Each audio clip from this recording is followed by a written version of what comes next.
क्या है ना? बात है! वही शायद मतलब वो 20 मिनट वाओ! का मैं थोड़ा सा एक मार्जिन ले रहा हूँ, वरना 2 घंटे तो आप हिल ही नहीं सकते। What a crazy case. और वही पूरी फिल्म का सार है। ये मनोज बाजपेयी स्टाइल है। तो वो जो स्क्रीन पे जो भरम तोड़ा है ना दिल्ली वालों का, वो मेरी तरफ से एक वोट आपको। Thank you, thank you, thank you, thank हमारे यू। साथ एक बार फिर से मनोज बाजपेयी जी हैं। और साइलेंस क्यों भी चलेगा।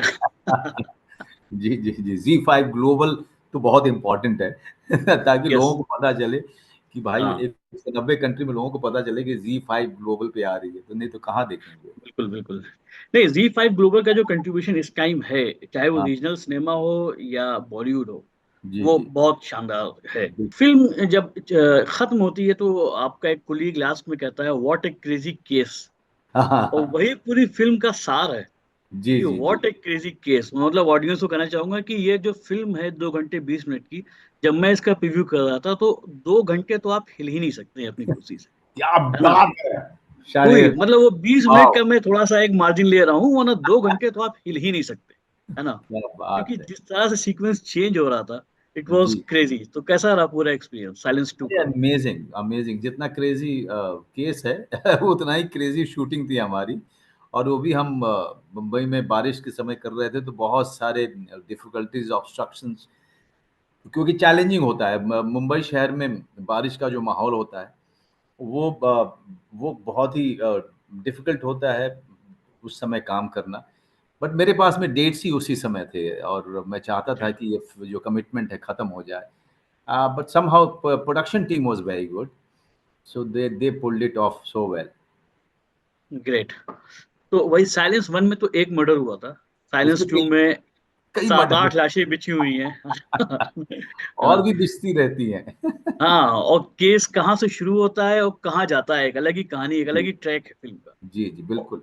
पूरी तरह से और बांधे रखा है। और कमाल ये है कि कहानी ने बांधे रखा है। कहीं ऐसा नहीं है कि उसमें म्यूजिक बहुत हाँ, सस्पेंसफुल है या बाकी एलिमेंट है। जी, कहानी ही बहुत स्ट्रांग लिखी गई है फिल्म। कहानी काफ़ी स्ट्रॉन्ग है। Thank you very much. Yes, य मर्डर्स होते हैं, उसके बाद सिर्फ़ किलर की तलाश नहीं होती है, एक के बाद एक रास्ता एक अलग ही निकलता चला जाता है कि ये कहाँ-कहाँ से क्या-क्या चीज़ें होने वाली हो रही हैं, कहाँ-कहाँ हो रही हैं और कितने खतरनाक ढंग से हो रही हैं। सो ये सोसाइटी का पूरा चक्कर है कि हम अपने पड़ोसी को नहीं जानते कि वो क्या कर रहा है ना?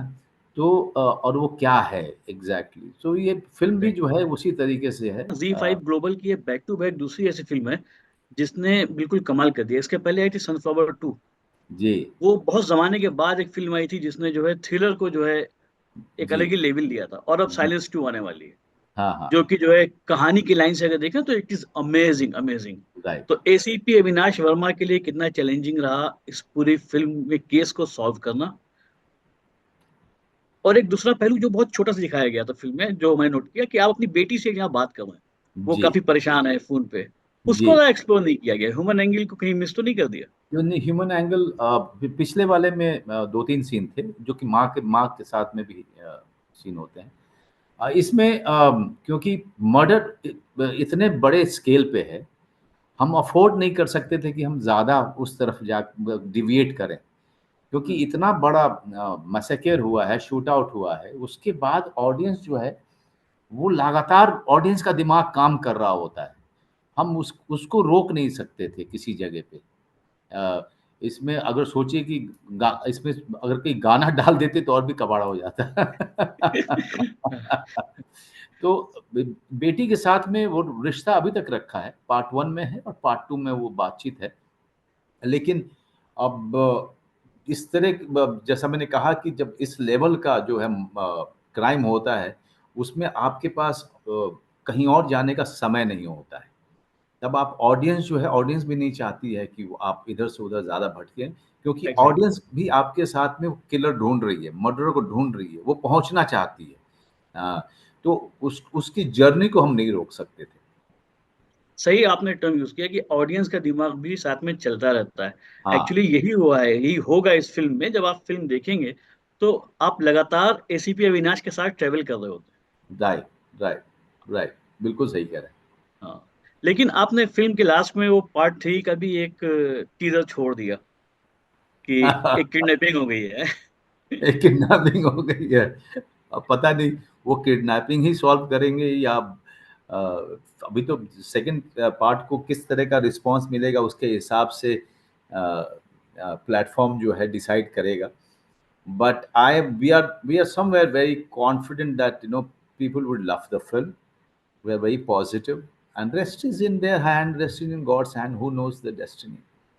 नहीं नहीं, फिल्म बहुत ही अच्छी है, बहुत ही अच्छा करेगी, मुझे पूरी उम्मीद है। तो अभी एक आपका जो करेक्टर है पुलिस वाला, वो एक लगातार एक सीक्वेंस चल रहा है फैमिली मैन के बाद से, जो है कई फिल्में आई जिसमें एसीपी या स्पेशल कॉप इस तरह से। तो ओवरऑल आपकी पर्सनालिटी में क्या फर्क पड़ा, घर पे भी आप पुलिस वाले बन गए? हाँ, नहीं नहीं, हैं? देखिए क्या है, वो फैमिली मैन में एनआईए है। और हाँ लोगों को की जानकारी के लिए बता दूं कि एनआईए का काम लॉ एंड ऑर्डर एनफोर्स करना नहीं होता है, पुलिस हाँ। वाले का काम होता है। वो एसीपी अविनाश वर्मा का काम लॉ एंड ऑर्डर को एनफोर्स करना या क्राइम को इन्वेस्टिगेट करना। एनआईए काम पूरा इंटेलिजेंस से जुड़ा हुआ है, और एग्जैक्टली। उसके उसके चैलेंजेस अलग हैं, उसकी ड्यूटी बिल्कुल अलग होती है। वो पुलिस वालों की तरह से नहीं होते हैं, बिल्कुल ही नहीं होते हैं। रादर मैं कहूँ कि अगर बगल में आपके एक एजेंट खड़ा होगा तो आपको पता भी नहीं चलेगा कि ये एजेंट है। तो वो आम इंसान की तरह से होते हैं। उनकी जॉब की जो डिमांड्स हैं, जॉब की जो रूटीन है, वो बिल्कुल बिल्कुल 180 डिग्री पे होते हैं। तो इसलिए जो है ये दोनों में कहीं सिमिलरिटी मैं हाँ, कहीं सिमिलरिटी नहीं आती है। कोई सिमिलरिटी नहीं। जी। फिल्म का जो मतलब लास्ट में, अभी मैं इसको स्पॉइल तो नहीं करूंगा, लेकिन जो फिल्म की जो आखिर में एक निकलता है, जो कसूरवार होता है, उसका हाँ, जो पूरा कैरेक्टर है, कितना इंडियन सोसाइटी उसको एक्सेप्ट कर पाएगी, क्या लगता है आपको, उस रीजन को कितना एक्सेप्ट कर पाएगी? पता है क्यों वो एक्सेप्ट करेंगे? क्योंकि जैसा इसका जवाब आपके ही रिएक्शन में छुपा हुआ है कि 2 घंटे 20 मिनट की फिल्म आपको हिलने नहीं देती है। बिल्कुल। जब आपको कोई फिल्म इतनी इंगेज करती है ना, तो लोग सारी चीज़ों को एक कहानी के तौर पे लेते हैं। जैसे ही आप उनको टाइम देंगे तो वो अजीब कई तरीके की चीज़ों पे, गलत चीज़ों पे उनका दिमाग जाना शुरू होता है। जैसे ही आप उनको एंगेजिंग फ़िल्म देते हैं, तो वो बाकी सब चीज़ों को एकदम से एक्सेप्ट कर लेते हैं। और ऐसे कई सारे एग्ज़ाम्पल हैं आपको हम हमारे सिनेमा में कि ऑडियंस अगर एंटरटेन हो रही है, एंगेज हो रही है, they accept everything that is there in the film. And if they are not engaged, अगर उनका कंसंट्रेशन इधर से उधर होता है, तब वो कुछ चीज़ों सवाल पे, खड़ा करना शुरू करते हैं, छोटी-छोटी हाँ। चीज़ों पर सवाल खड़ा करते हैं। हम्म। अब चूंकि बात हो रही है, अगर हम भारतीय सिनेमा की बात करते हैं ना, तो एक दौर हम लोगों ने जब पढ़ाई की थी वो था कि हम लोग जो है वो बड़े बड़े एक्टर्स की फिल्में देखा करते थे। फिर एक दौर आया, बिल्कुल से लव स्टोरीज आ गई, जो लगातार कई सालों तक चला।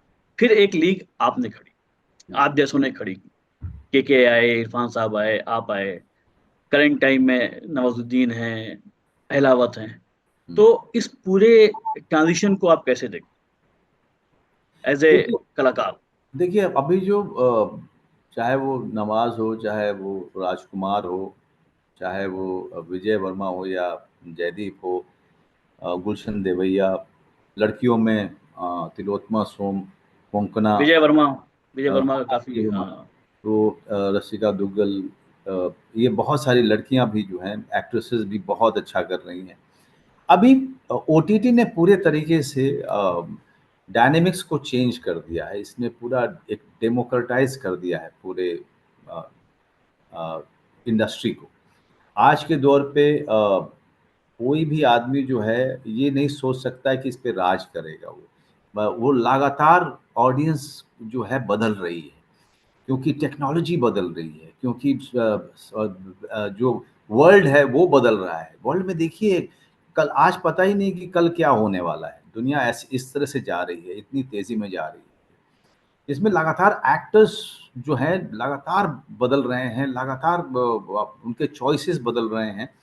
उनकी कोशिश लगातार है कि ऑडियंस को जो है हर समय नई-नई चीज़ें देते रहें। तो अभी जो समय है वो उन लोगों का है, ख़ास करके ओटीटी पे के कारण, ओटीटी के कारण, जो लोग लगातार अपने आप को अपग्रेड कर रहे हैं, अपडेट कर रहे हैं, अभी उन लोगों का समय है।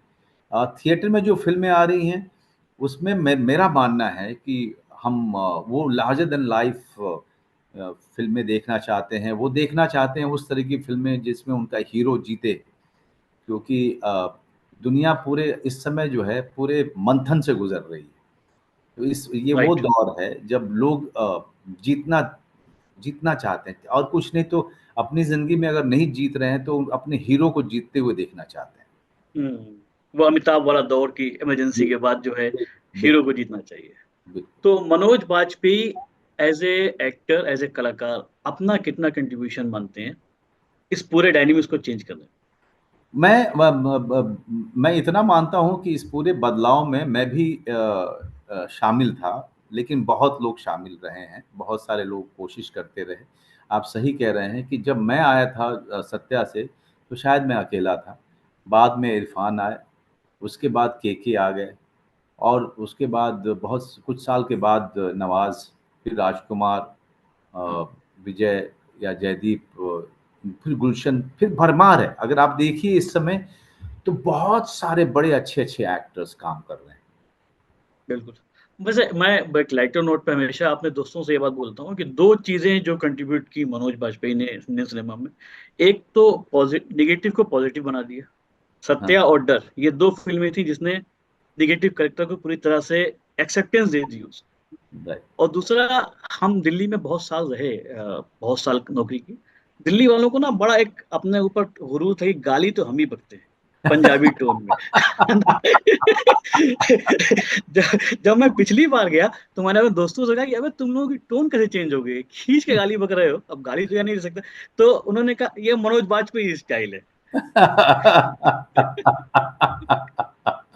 तो वो जो स्क्रीन पे जो भरम तोड़ा है ना दिल्ली वालों का, वो मेरी तरफ से एक वोट आपको। Thank you. Thank you, thank you, thank you. Like and subscribe to our channel. Hit the bell icon to get notification from the Brew News.